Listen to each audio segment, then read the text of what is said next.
अमरीकी सदर ने टैरिफ से मुतालिक एग्जीक्यूटिव ऑर्डर पर दस्तखत कर दिए। तमाम ममालिक पर 10% ग्लोबल टैरिफाइड। अमरीकी सुप्रीम कोर्ट ने ट्रंप के हंगामी इख्तियारात के तहत टैरिफ गैर कानूनी करार दे दिए थे। अमरीकी सदर ट्रुथ सोशल पर बयान में कहते हैं कि तमाम ममालिक पर नया टैरिफ फौरी तौर पर नाफिज होगा। सदर डोनाल्ड ट्रंप ने अदालती फैसले को शर्मनाक करार देते हुए कहा कि कुछ जजेस मुल्क को लूटने वाले डेमोक्रेट्स की गोद में बैठे हैं। टैरिफ से मिलने वाला मुनाफा मजीद बढ़ेगा।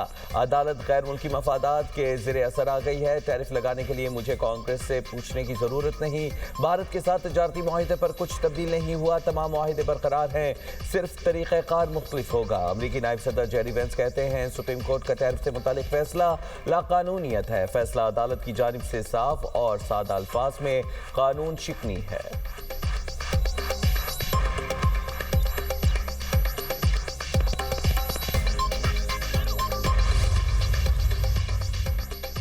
अदालत ने अमरीकी सदर ट्रंप का इख्तियार छीन लिया। अमरीकी वज़ीर ख़जाना स्कॉट बेसेंट का बयान, कहते हैं रवा साल टैरिफ का मुबेश यही रहेंगे। अब टैरिफ के लिए सेक्शन 232 और 301 का सहारा लिया जाएगा। दोनों सेक्शंस कई बार चैलेंज हुए, अदालतों ने इन्हें दुरुस्त करार दिया। तमाम ममालिक के लिए एक ही टैरिफ की सतह पर वापस जाएंगे। तरीका मुख्तलिफ होगा। उम्मीद है तमाम ममालिक तिजारती मुआहिदों का एहतराम करेंगे। तमाम ममालिक से मुआहिदों की पासदारी और आगे बढ़ने की अपील करते हैं।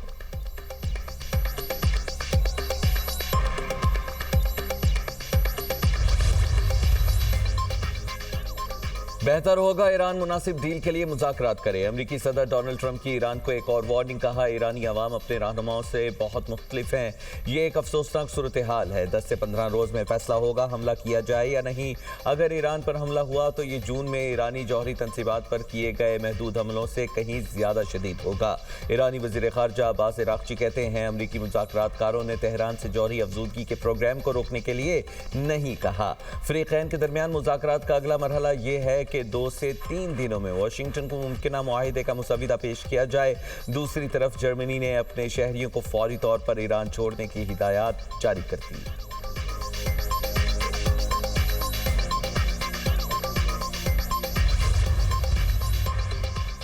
गुज़श्ता 7 साल में मज़ीद 2.25 करोड़ लोग गरीब हो गए। 25 करोड़ की आबादी में से 7 करोड़ गुर्बत का शिकार। हुकूमत ने 7 साल बाद मुल्क में गुर्बत के आदाद शुमार जारी कर दिए। 7 साल में गुर्बत की शरह में 7.6% इजाफा रिकॉर्ड। गुर्बत की शरह बढ़कर 28.9% तक पहुँच गई। दही इलाकों में गुर्बत की शरह 36.2% रिकॉर्ड। शहरी इलाकों में शरह 17.4% रही। बलूचिस्तान में गुर्बत की शरह 47% पर जा पहुँची। केपी में शरह 35.3% रिकॉर्ड। सिंध में गुर्बत की शरह 32.6 और पंजाब में 23.3% हो गई।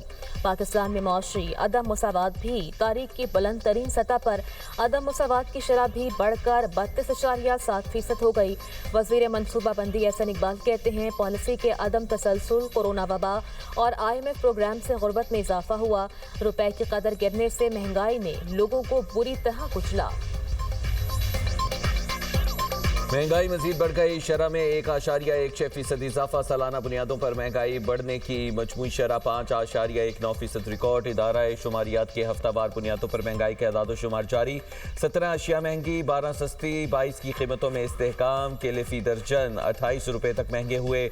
जिंदा मुर्गी की फ़ी किलो कीमत में 19 रुपये तक का इजाफा देखने में आया। लहसुन फ़ी किलो 28 रुपये और प्याज 3 रुपये तक महंगा हुआ। एक हफ्ते में टमाटर की फ़ी किलो कीमत 4 रुपये बढ़ गई। पेट्रोल, डीजल और LPG का घरेलू सिलेंडर भी महंगा हुआ।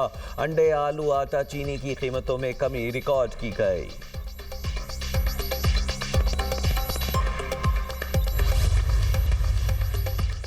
साहिबजादा हामिद रजा के एक्स अकाउंट पर शिकवा। जेल में 111 दिन से जायद हो गए।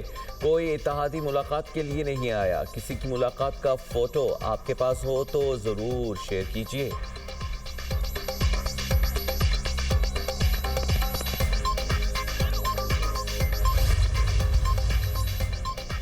तहरीक इंसाफ सियासी जमात नहीं, कल्ट है। सियासी सोच और सियासी रफाकत का कोई तस्वर नहीं।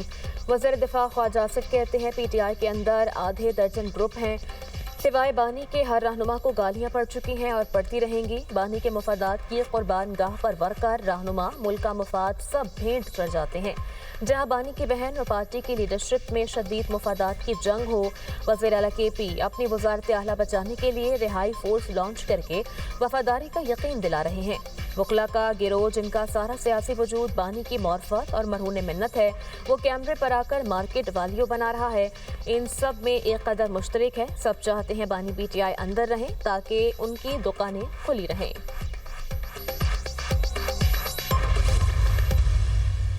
राना सनाउल्लाह साहब 2 डीलों का जिक्र करते हैं, मैंने 3 का कहा था। फैसल वावड़ा साहब का आपने जिक्र किया, मैं उनकी पे किसी बात पे तबसरा करना जो है मैं ज़रूरी नहीं समझता। बेगानी शादी में और हमेशा दीवाने अब्दुल्ला की तरह उनका रोल होता है। 2024 में इमरान खान साहब तकरीबन डील कर चुके थे, ऑलमोस्ट डील फाइनल हो गई थी। बीच में आ गया जुमे का दिन और खान साहब को ये कहा गया कि पीर वाले दिन से जो है तो आपको मटेरियलाइज करते हैं चीज़ों को। तो वो इतने उतावले हो गए थे इमरान खान साहब, इतवार और पीर का इंतजार क्यों करते हो? इख्तियार वली खान राना सनाउल्लाह से एक कदम आगे। दुनिया न्यूज़ के प्रोग्राम बात निकलेगी में गुफ्तगू करते हुए वज़ीर आज़म के कोऑर्डिनेटर कहते हैं, राना सना ने 2 और मैंने 3 डीलों का जिक्र किया।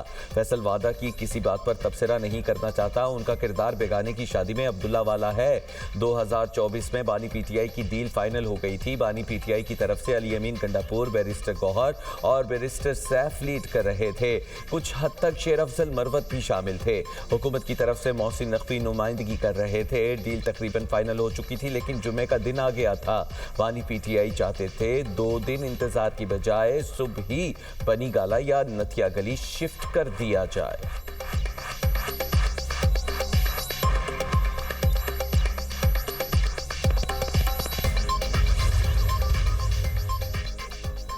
बानी PTI बार बार डील मांग रहे हैं।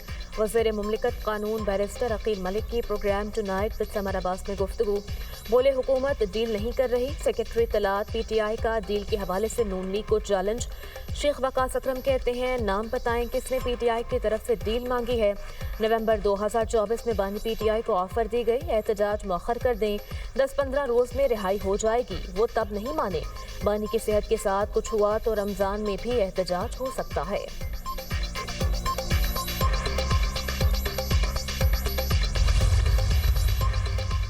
बैरिस्टर सैफ ने नेशनल डायलॉग कमेटी के विजन की हिमायत कर दी। बोले, तमाम सियासी रहनुमाओं को मिल बैठना चाहिए। फवाद चौधरी ने कहा, बानी PTI को मनाने के लिए हम किरदार अदा कर सकते हैं।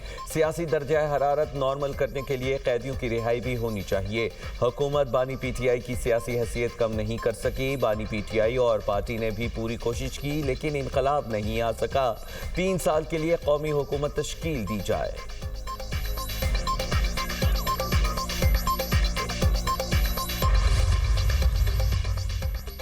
वज़ीर आज़म शहबाज शरीफ का बानी PTI के खिलाफ हर्जाना केस। सुप्रीम कोर्ट ने बानी PTI की दरख्वास्त पर ट्रायल कोर्ट को कार्रवाई से रोक दिया। वज़ीर आज़म शहबाज शरीफ को नोटिस, जवाब तलब।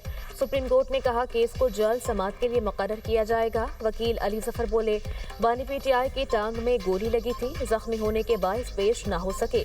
जस्टिस आयशा मलिक ने रिमार्क्स दिए, मुकदमे में मेरा इख्तलाफी नोट है। ट्रायल कोर्ट ने हक़ दिफा ख़त्म करने से पहले 2 तारीखों पर बानी का जख्मी होना तस्लीम किया। जख्मी होना तस्लीम करने के बाद हक़ दिफा कैसे ख़त्म किया जा सकता है? हम मुकदमे में दूसरे फरीक को नोटिस कर रहे हैं।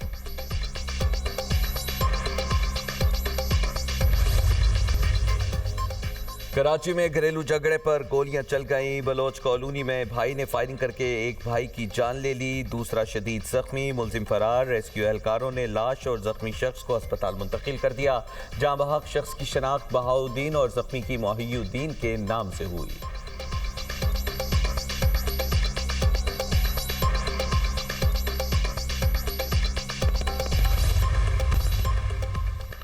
नाइजेरिया की जम्फारा रियासत के गांव पर मुसल्लह अफराद का हमला, 50 अफराद को कत्ल कर दिया गया। खबर एजेंसी के मुताबिक हमलावरों ने खवातीन और बच्चों को अगवा कर लिया। हमलावर शाम 5 बजे से सुबह 3:30 बजे तक कार्रवाई करते रहे। मुलजिमान ने घरों को आग लगाई और फरार होने वालों पर फायरिंग की।